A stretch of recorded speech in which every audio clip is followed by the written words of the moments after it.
రావణ్ వ్యవహారంపై మాజీ మంత్రి కొడాలి నాని మరోసారి స్పందించారు. రావణ్ అసలు పేరు రావణేనని, అతను జోసెఫ్ కాదని, క్రిస్టియన్ కూడా కాదని అన్నారు. అతని ఐడెంటిటీని టీడీపీ ఎల్లో మీడియా మార్చే ప్రయత్నం చేశాయని ఆరోపించారు. రావణ్ అరెస్టు, బెయిల్ వ్యవహారంలో వైసీపీకి ఎలాంటి సంబంధం లేదని, బెయిల్ కోసం తమ పార్టీ నుంచి ఎవరూ ఫోన్ చేయలేదని స్పష్టం చేశారు. జనసేన హడావుడితోనే యూఏపీఏ చట్టం కింద కేసు నమోదు చేశారని విమర్శించారు.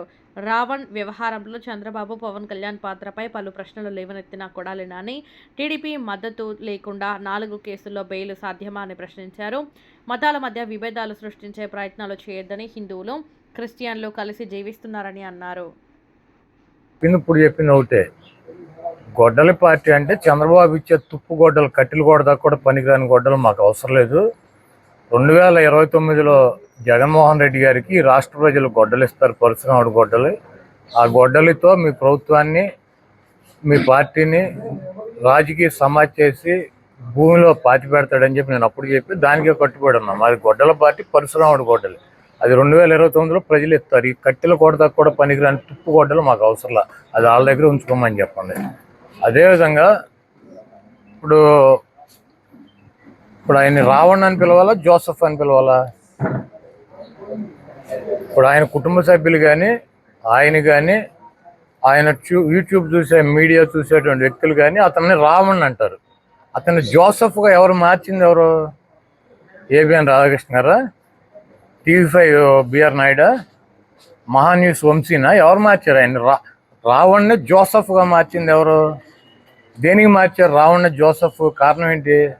అదేవిధంగా అతను నేను కమ్మ అని చెప్పాడు.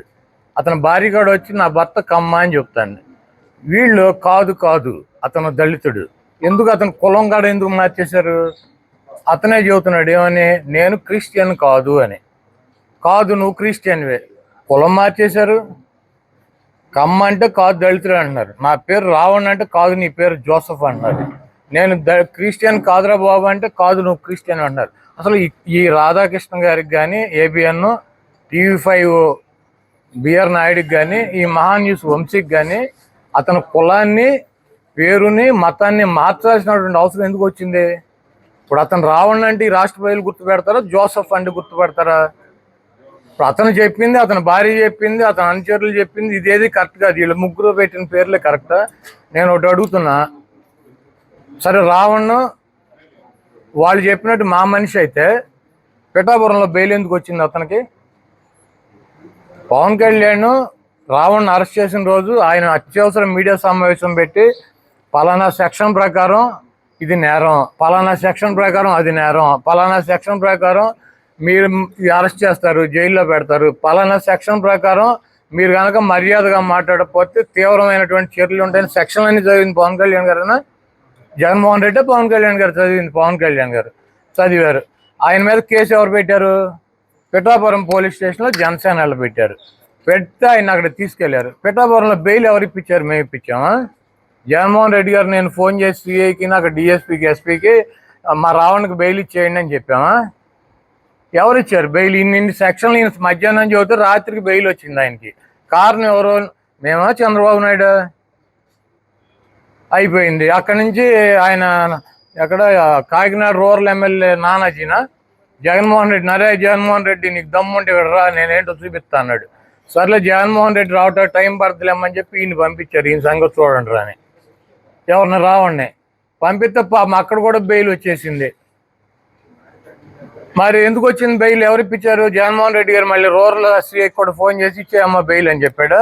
లేకపోతే మేము చెప్పామా? సరే మా ఇక్కడ బాలశౌరి గారు ఎంపీ గారు ఉన్నాడు, ఇక్కడ పంపించమంటే బందరు పంపించారు. బందరు పంపిస్తే ఏమైంది? అక్కడ బెయిల్ వచ్చేసింది. అది కూడా మేమే మాట్లాడి బెయిల్ ఇప్పించేసాం ఆయనకి. మళ్ళీ హోమ్ మినిస్టర్ గారి దగ్గర నక్కపల్లి తీసుకెళ్లారు, అక్కడ కూడా వచ్చేసింది బెయిల్. అప్పుడు ఎవరు పట్టుకొచ్చి గన్నవరంలో పెట్టింది? సాయంత్రం 7ంటికి టోల్ గేట్ దగ్గర పట్టుకొచ్చి గన్నవరంలో పెట్టించి అసలు ఇతనికి బెయిల్ రాకుండా ఉండే ఏం చేయాలని చెప్పి వీళ్ళు బుక్కలు తిరిగేశారు జనసేన వాళ్ళు. చేసి ఉప్మా చట్టం పెట్టారు. పెట్టి అతను జైలుకి పంపించారు. సర్లే ఇక ఈ వదిలేదట్లేడు, ఈ పట్టు వదలని విక్రమార్కుడు 4 రోజులు పంపించేస్తే అయిపోద్దులేమని చెప్పి ఇక మా వాళ్ళు కూడా చల్లబడి ఈ ఫోన్లు ఆపేసి ఇవి ఒకసారి పెట్టేదో ఒక 10 రోజులు 15 రోజులు లోపల ఏంట్రా బాబు అని చెప్పి మా తెలుగుదేశం పార్టీ మా కులస్తులు పంపించారు. ఎవరు పవన్ కళ్యాణ్ ఈ హింస తట్టుకోలేక 4 చోట్ల 5 చోట్ల బెయిల్ ఇప్పించిన ఇక ఈయన మొత్తం తిప్పేటట్టు ఉన్నాడు 100 పోలీస్ స్టేషన్లు. అందుకని బెయిల్ ఇప్పించారు వాళ్ళు. అతను రామన్ అతని పేరు జోసఫ్ అని మార్చారు. అతను కమ్మ అని చెబుతున్నాడు, కాదు అతను దళిత్ అని చెబుతున్నారు వీళ్ళు. అతను నేను క్రిస్టియన్ కాదురా బాబు అన్నారు, కాదు నువ్వు క్రిస్టియన్ అంటారు. దేనికి ఇదంతా ఎందుకు? అతని పేరు ఎందుకు మార్చారు? అతని కులం ఎందుకు మార్చారు? అతని మతం ఎందుకు మార్చారు? అతను 4 పోలీస్ స్టేషన్లో బెయిల్ ఇప్పించింది ఎవరు? మేమా? అతని కులం మతం పేరు కూడా మార్చింది మేమేనా? కాబట్టి ఇవన్నీ అతను జోసఫ్ అని వాళ్ళు చెప్పేటువంటి జోసఫ్, మేము చెప్పేటువంటి రాముని, రాష్ట్ర ప్రజలు మాట్లాడుకునేటువంటి రామును, బాలకృష్ణ కానీ లోకేష్ని కానీ చంద్రబాబుని కానీ ఒక మాట కూడా మాట్లాడు. అతని వీడియోలు పరిశీలించండి. జగన్మోహన్ రెడ్డి గారిని విమర్శిస్తాడు, పవన్ కళ్యాణ్ అయితే ఇక అద్దు బొద్దు లేకుండా విమర్శిస్తాడు. ఇప్పుడు అతని మీద నక్సల్స్కి వ్యతిరేకంగా, నక్సల్స్కి అనుకూలంగా ఉన్నాడని కేసు పెట్టానని చెబుతున్నారు. ఇతను నక్సల్కి అనుకూలంగా ఎప్పుడు చెప్పాడు? వాళ్ళు చెప్పాడు, నిన్న చెప్పాడు, మొన్న చెప్పాడా? సంవత్సరం అయింది. అప్పటి నుంచి ఈ ప్రభుత్వం ఏం చేస్తాను? గుడ్డుగూరాలు పొడుతూ ఉంటుందా? హిందూ మతంలో ఉన్నటువంటి అతని పేరేంటి మనోహర్ దాసుని ఇతను ఎప్పటి నుంచి తిట్టుకుంటున్నారు? 2 సంవత్సరాల నుంచి తిట్టుకుంటున్నారు. అప్పటి నుంచి ఏం చేస్తుంది ఈ ప్రభుత్వం? గుడ్డుగూరాలు పొడుతూ ఉంటుందా? పవన్ కళ్యాణ్ పట్టుకొచ్చి 4 స్టేషన్లు తిప్పి 5వ స్టేషన్లో ఉప్మా కేసు పెట్టేదాకా ఈ తెలుగుదేశం ప్రభుత్వం ఎందుకు పెట్టలా? అతను అంత ద్రోహి అయితే తెలుగుదేశం పార్టీ మరి అందరి మీద, చిన్న చిన్న వాళ్ళ మీద, సోషల్ మీడియాలో పనిచేసే వాళ్ళ మీద కేసులు పెడతాగా, మరి వీళ్ళు ఎందుకు పెట్టలా? తెలుగుదేశం పార్టీ ఇన్వాల్వ్మెంట్ లేకుండా 4 చోట్ల బెయిల్ వస్తుంది అతనికి. జగన్మోహన్ రెడ్డి గారు ఇప్పించాడు బెయిల్. అయినా ఈయన పట్టు వదలని విక్రమార్కుళ్ళకు ఉపమా చట్టం పెట్టాడు. ఇక సర్లే సావని అని వదిలేసి కులమో మతమో పేరు అన్ని మార్చి మా మీదకు తోలేరు. ఇక్కడ వైఎస్ఆర్ కాంగ్రెస్ పార్టీకి మాకు ఎటువంటి నష్టం లేదు. చంద్రబాబు నాయుడిని నమ్ముకుని ఇట్టాకి వెళ్తే మునిగేది జనసేన, మాకేం ప్రాబ్లం లేదు. ఇదే ప్రత్యక్ష ఉదాహరణ. ఆయన సెక్షన్లు ప్రెస్ మీట్ పెట్టి 5-6 సెక్షన్లు చెప్పి సెక్షన్ ప్రకారం శిక్షలు పడితే ఒళ్ళు దగ్గర పెట్టుకుని ఉండమని చెబితే ఈయన చెప్పిన 6 గంటల్లో పిఠాపురంలో బెయిల్ వచ్చేసింది. జగన్మోహన్ రెడ్డి గారు నేను చెబితే పిఠాపురం సిఐలు, ఎస్ఐలు, డిఎస్పీలు, ఎస్పీలు బెయిల్ ఇస్తారు. అతనికి ఈ పిచ్చి సెక్షన్లు పెడతారా? పవన్ కళ్యాణ్ సొంత పోలీస్ స్టేషన్లో పవన్ కళ్యాణ్ చెప్పిందని అడగదు. పవన్ కళ్యాణ్ ఎంపీలు ఎమ్మెల్యేలు ఉన్న చోటే వాళ్ళు చెప్పింది వాళ్ళ పోలీస్ స్టేషన్లో నడవదు. వాళ్ళు చెప్పిన సెక్షన్లు పెట్టరు పోలీసు వాళ్ళు. పైనుంచి బిగ్ బాస్ ఏం చెబితే అది నడుస్తుంది. డిప్యూటీ సీఎంకి, డమ్మీ సీఎంకి ఈ రాష్ట్రంలో పెద్ద వాల్యూ లేదు.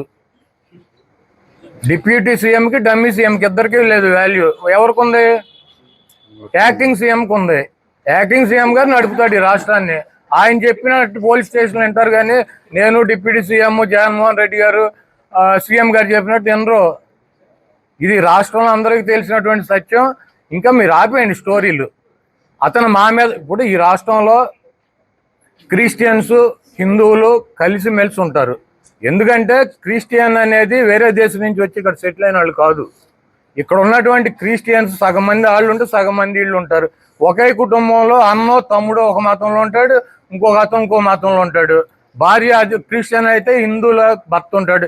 ఎవరెవరు కొట్టుకుంటారు? మీరు చెప్పారని చెప్పి కొట్టేసుకుంటారంటే అన్నదమ్ములు, భార్య భర్తలు, పిల్లలు, తల్లిదండ్రులు, పక్కింటి వాళ్ళు ఎక్కువ కొట్టేసుకుని ఇక మిమ్మల్ని అధికారంలో తీసుకురావడం వాళ్ళ పని ఏంటి? కాబట్టి పిచ్చి ప్రయత్నాలు ఆపేయండి. మీరు చేసినటువంటి పొరపాట్లకి పవన్ కళ్యాణ్ గారికి క్షమాపణ చెప్పుకుని మీరు ఏదైనా చేసుకోండి. అంతేగాని ఈ బుర్ర తెచ్చి మాకు రుద్దటం. అతను రావణ నేతను వాళ్ళ ముగ్గురిని ప్రత్యేకించి ఏమీ మాట్లాడడం. ఇది వాస్తవం కాదా చెప్పమనండి.